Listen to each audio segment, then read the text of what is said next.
Abra sua Bíblia no livro de Lucas. Abra ou ligue. Hoje podemos ligar a Bíblia, né? No smartphone.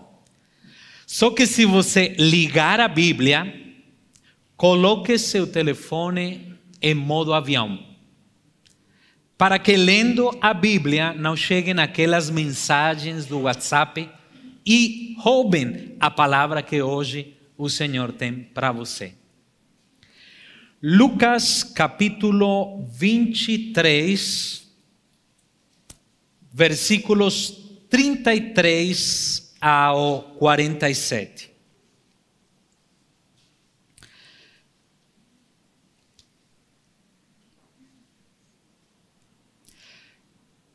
E quando chegaram ao lugar chamado a Caveira, ali o crucificaram e aos malfeitores, um à direita e outro à esquerda. E dizia Jesus: Pai, perdoa-lhes, porque não sabem o que fazem. E repartindo as suas vestes, lançaram sortes. E o povo estava olhando, e também os príncipes zombavam dele, dizendo: aos outros salvou, salve-se a si mesmo, se este é o Cristo, o escolhido de Deus. E também os soldados o escarneciam, chegando-se a ele e apresentando-lhe vinagre, e dizendo: se tu és o rei dos judeus, salva-te a ti mesmo. E também por cima dele estava um título escrito em letras gregas, romanas e hebraicas: este é o rei dos judeus. E um dos malfeitores que estavam pendurados blasfemava dele, dizendo: se tu és o Cristo, salva-te a ti mesmo e a nós.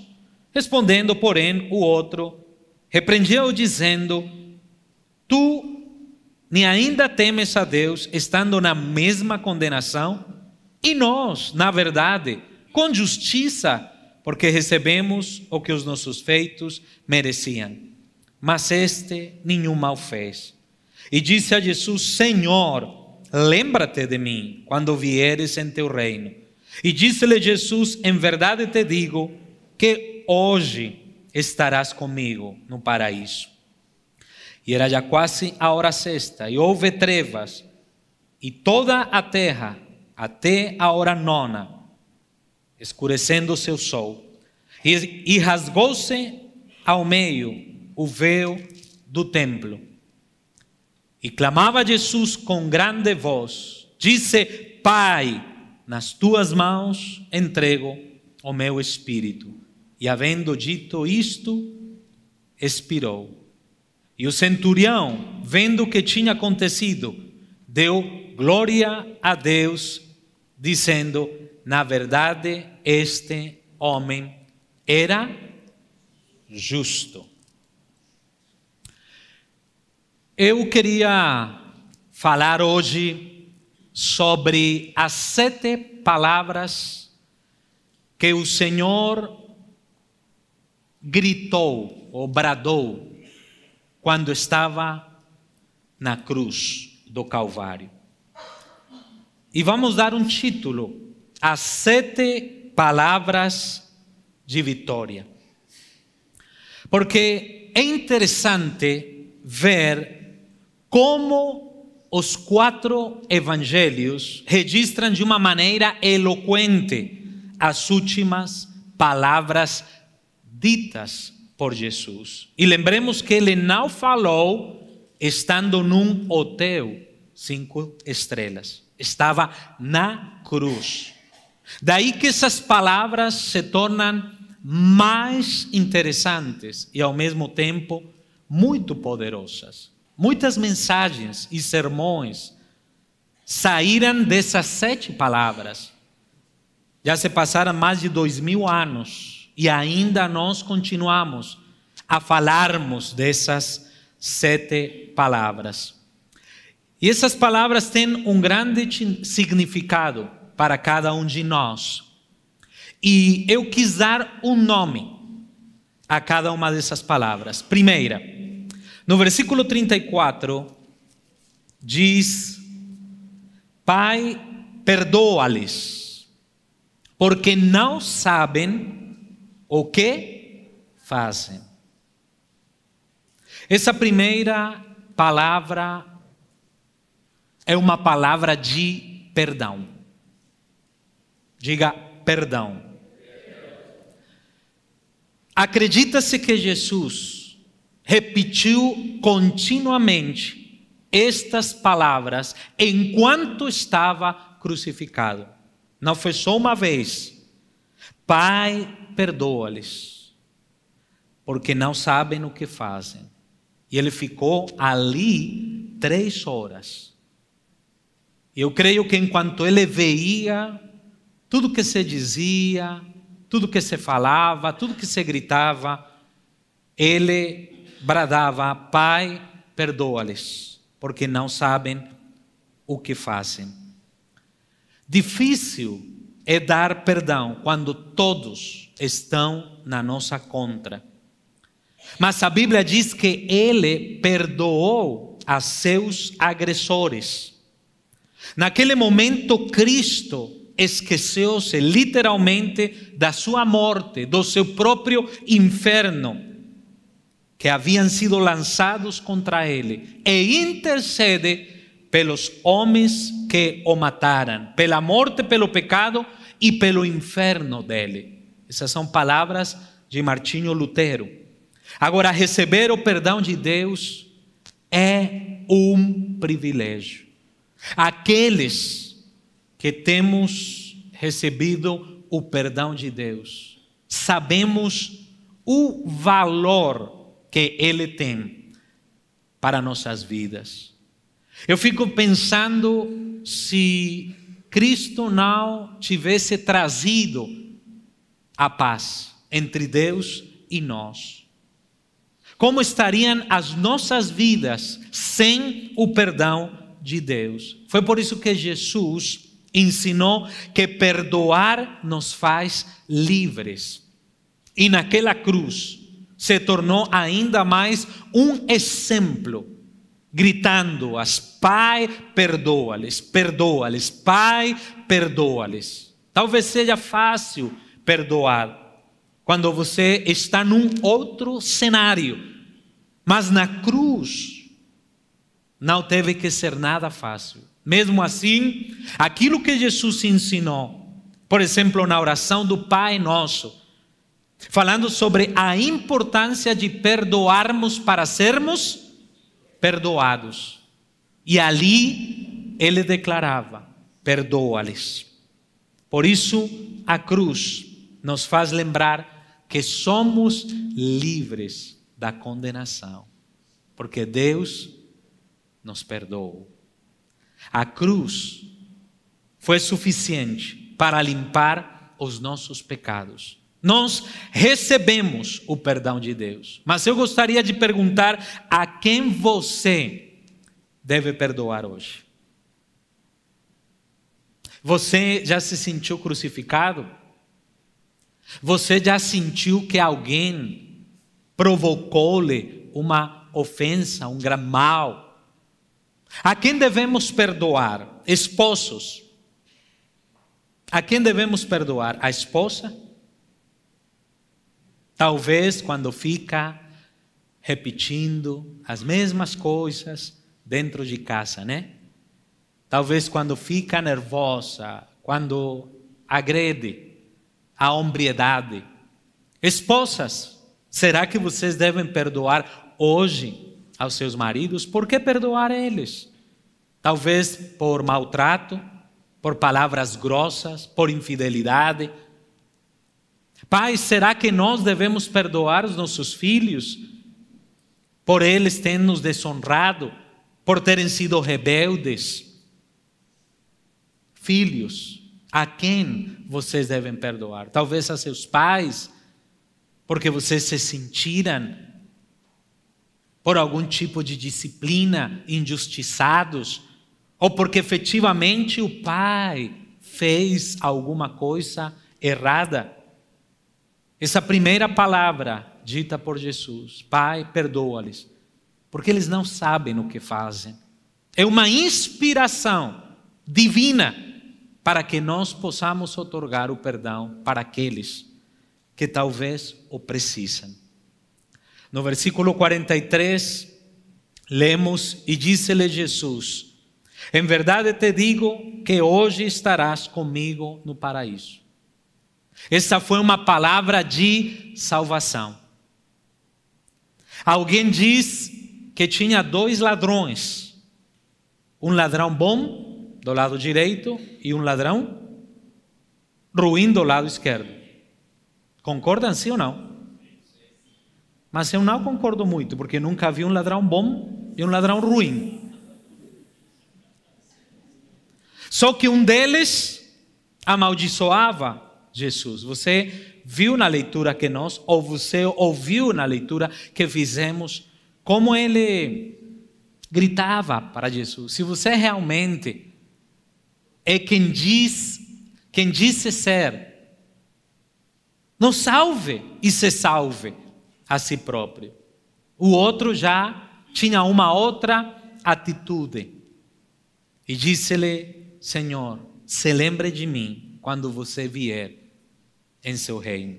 E disse-lhe Jesus, em verdade te digo que hoje, diga hoje, hoje estarás comigo no paraíso.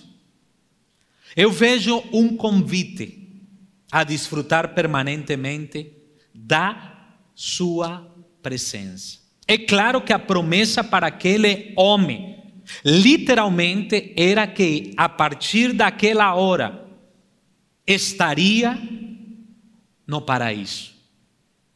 Mas se nós recebemos um convite todo dia para desfrutar permanentemente da presença do Senhor, eu pergunto, haverá alegria maior do que experimentar a salvação de Deus?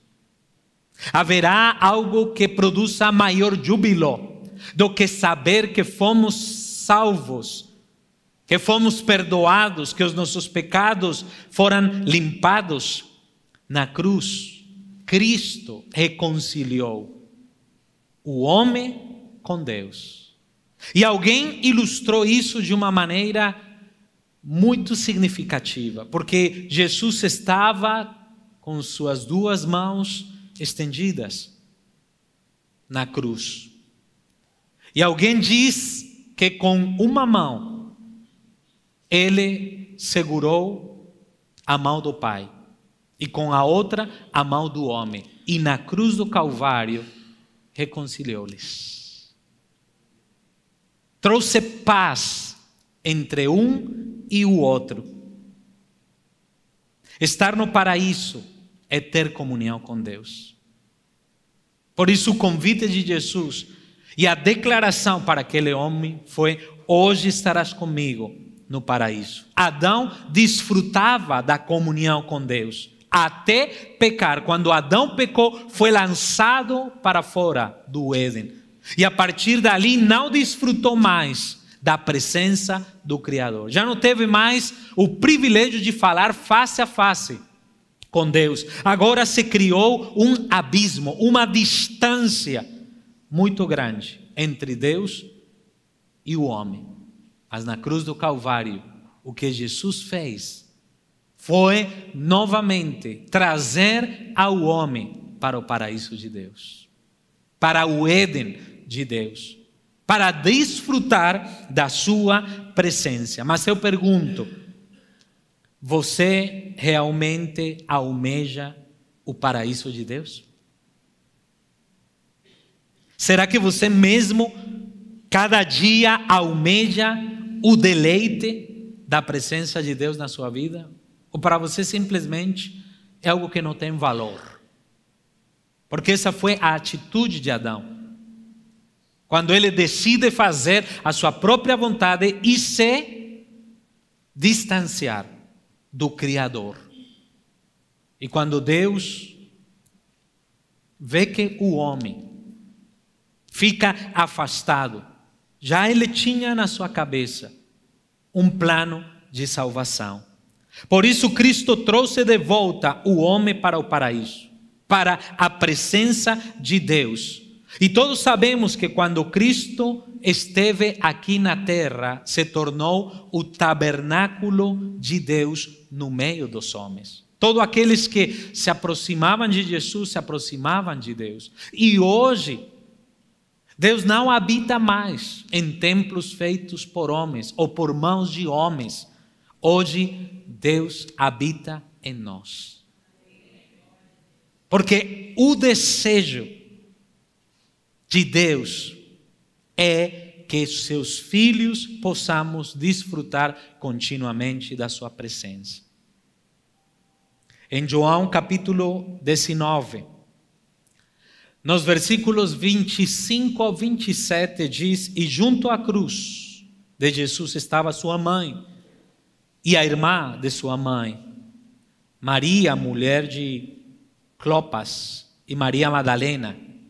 Ora, Jesus, vendo ali sua mãe e que o discípulo a quem ele amava estava presente, disse à sua mãe: mulher, eis aí teu filho. Depois disse ao discípulo: eis aí a tua mãe. E desde aquela hora o discípulo a recebeu em sua casa. Essa terceira palavra é uma palavra de amor, uma palavra de afeto, uma palavra de restauração familiar. Eis aí teu filho, eis aí a tua mãe. Porque é fácil estar rodeado de amigos quando está tudo bem.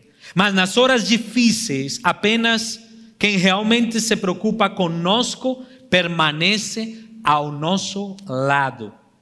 Você percebe que enquanto a maioria dos discípulos abandonou Jesus, no momento da crucifixão do Mestre, Maria, a mãe de Jesus, e João, discípulo amado, aguentaram firmes ali e receberam de Jesus a missão de se cuidarem um do outro.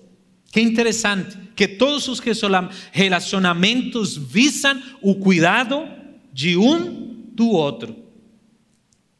Era Jesus relembrando de maneira muito carinhosa para nós, de maneira muito particular, o que sempre de novo pedia aos seus seguidores: que se amassem uns aos outros. Agora você deve se perguntar: você ama os outros? Você ama sem fingimento, sem hipocrisia? Você consegue suportar os outros? Porque nem sempre é fácil suportar e amar os outros, né? Tem alguns que às vezes a gente ora: Senhor, ilumina-lo ou elimina-lo. Porque não conseguimos nos relacionar com eles. Mas aqui vemos um chamado para cuidar uns dos outros, porque Jesus nunca nos abandona. Ele nos ama do começo ao fim. 1 de João 4,19 diz: nós amamos porque Ele nos amou primeiro. Assim que Cristo não abandonou-nos, amou-nos e veio nos buscar. E Deus ama-nos mesmo sem merecê-lo. E esse mesmo amor nós precisamos dar para os outros. É claro que, como eu disse, nem sempre é fácil amar. Mas se nós permanecermos nele, a Bíblia diz que Deus é amor. E se Ele está em nós, conseguiremos amar ainda aqueles que difícil seja.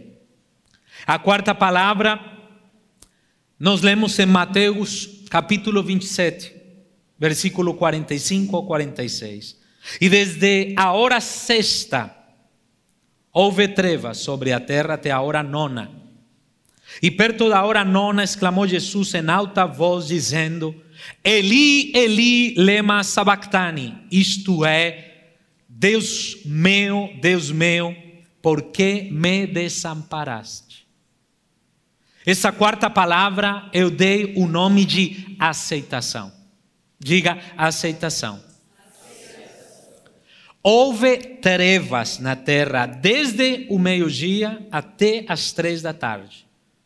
Quando Jesus nasceu, houve a noite mais luminosa. E quando Jesus morreu, houve o dia mais escuro. E você percebe sede, desamparo e agonia na cruz, símbolos do próprio inferno. Por uma simples razão, foi na cruz que Jesus se fez pecado. Foi ali que ele bebeu o cálice que ele pediu no Getsemane para não beber, porque ele sabia da solidão, da rejeição e de tudo que ele experimentaria na cruz do Calvário. Mas foi ali que ele bebeu o cálice da ira de Deus. Foi ali que ele suportou o castigo que nós justamente merecíamos. Trevas. Trevas foi a proclamação da morte do Cordeiro, que seria imolado pelos pecados do mundo. Mas por que eu chamei essa palavra aceitação? Porque Jesus foi abandonado pelo Pai, pelos nossos pecados, para que nós fôssemos aceitos e adotados pelo Pai. Jesus foi rejeitado, abandonado, desprezado na cruz do Calvário. O Pai não conseguiu enxergar mais seu Filho, porque estava levando o nosso pecado. E tudo para dar-nos a nós a sua aceitação. Talvez alguém tenha se sentido rejeitado. Meu pai me rejeitou, minha mãe me rejeitou. Eu fui uma ameaça de aborto. Minha mãe não queria que eu nascesse. E você está sofrendo. E talvez vive em depressão e tristeza. Hoje há uma boa notícia. Na cruz do Calvário, Deus abandonou seu próprio Filho e ele foi rejeitado para que você seja aceito e amado pelo Deus que criou os céus e a terra. A quinta palavra está em João, capítulo 19, versículo 28. Depois, sabendo Jesus que já todas as coisas estavam terminadas, para que a Escritura se cumprisse, disse: tenho sede. Essa palavra eu dei o nome identificação. Porque na cruz Cristo suportou a agonia do sofrimento, da dor, da sede, do desprezo e das zombarias. E há 3 características: fome, sede e nudez. Eu gostaria que você gravasse isso. Fome, sede e nudez são a expressão da pobreza. Tem pessoas que se queixam por algumas carências, mas eu pergunto: alguém já teve literalmente fome, sede e nudez ao mesmo tempo? O apóstolo Paulo retrata isto na sua segunda carta aos Coríntios, no capítulo 8, versículo 9. E ele disse: porque já sabeis a graça de nosso Senhor Jesus Cristo, que sendo rico, por amor de vós, se fez pobre. Por amor de vós, se fez o quê? Pobre, para que pela sua pobreza enriquecesses. Na cruz, Jesus fez-se pobre para identificar-se com a nossa pobreza. E para aqueles que estão lembrados, Jesus diz: bem-aventurados os pobres em espírito. E aqui está falando dessa pobreza, falência espiritual. Pessoas desprovistas de toda a graça e expostos à morte e separados de Deus. E Paulo diz que Cristo identificou-se com a nossa humanidade e vestiu-se de pele para morrer por nós na cruz do Calvário. Ele se vestiu de fome. Ele se vestiu de sede e de nudez para que nós sejamos abençoados e sejamos benditos, porque Ele derramou sobre nós toda sorte de bênçãos nas regiões celestiais. Ele se fez pobre na cruz, totalmente. Não tinha nada. Deus se afastou dele, não tinha amigos, não tinha vergonha, porque ele morreu em nudez. Alguns pintores são generosos e fazem uma fralda para cobrir suas partes nobres ou íntimas. É generosidade. Mas ele morreu totalmente nu, enquanto outros riam dele durante horas naquela cruz. E ele fez tudo isso para que nós possamos desfrutar das riquezas do reino de Deus. A sexta palavra está em João 19:30. E quando Jesus tomou o vinagre, disse: está consumado. Essa palavra é uma palavra de vitória. Diga vitória.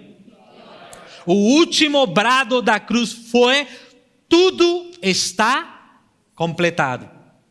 É como se Jesus dissesse: Pai, obrigado. Tudo saiu como planejamos. Deu certo. Doeu. Foi humilhante. Foi triste. Foi vergonhoso. Mas Pai, deu certo. Consumado é. Pai, a dívida que o teu povo tinha contigo, a dívida de morte, porque o salário do pecado é a morte. Essa dívida foi cancelada. A dívida foi pagada. Eu não sei quantos já tiveram uma dívida pagada. Quando você está devendo muito, seja no banco, você está devendo para alguém um dinheiro emprestado, e essa pessoa disse para você: hoje eu quero liberar você. Como você se sente? Liberto, livre da dívida, porque a dívida esmaga, agonia, destrói a mente das pessoas. E Jesus está dizendo: consumado é. Eu fiz tudo para dar certo. A dívida foi pagada. E agora nós, o seu povo, estamos quites com a lei de Deus. Você já não deve nada para ninguém. Você só deve gratidão ao Deus misericordioso que permitiu que seu filho Jesus morresse na cruz do Calvário. Paulo traduz isso em Romanos 8:1 e diz: portanto, agora nenhuma condenação há para os que estão em Cristo Jesus. Se sentindo você condenado, não está ajudando a mensagem da cruz. Você precisa ser liberto da culpa e da condenação. Porque quando Cristo diz consumado é, o que estava dizendo era: o véu rasgou-se e agora aqueles que estão em Cristo têm livre acesso à presença do Pai. Ele vê o sangue de Jesus. Consumado é. A morte não tem mais poder sobre vocês. Ele conquistou a vitória sobre a morte quando Cristo morreu. Ou melhor, quando Cristo ressuscitou, os mortos ressuscitaram. Vários túmulos. Eu imagino aquele sucesso.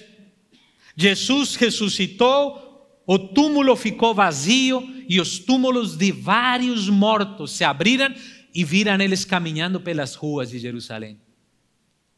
Consumado é. Jesus conquistou a redenção do seu povo.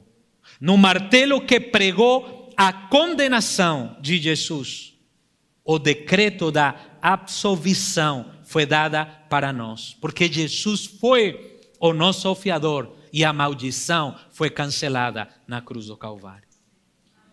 Não há uma mensagem mais eloquente que a mensagem da cruz de Cristo. Por isso Paulo diz, de nada mais me gloriarei, a não ser da cruz de Cristo.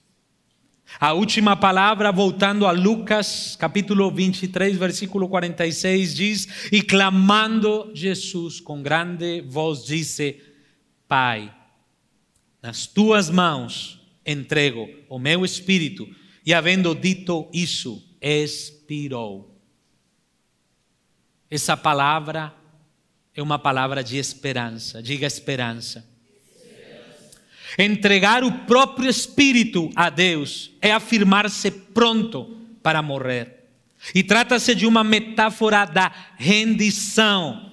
Agora ele se rende à vontade do Pai e se apresenta pronto para morrer.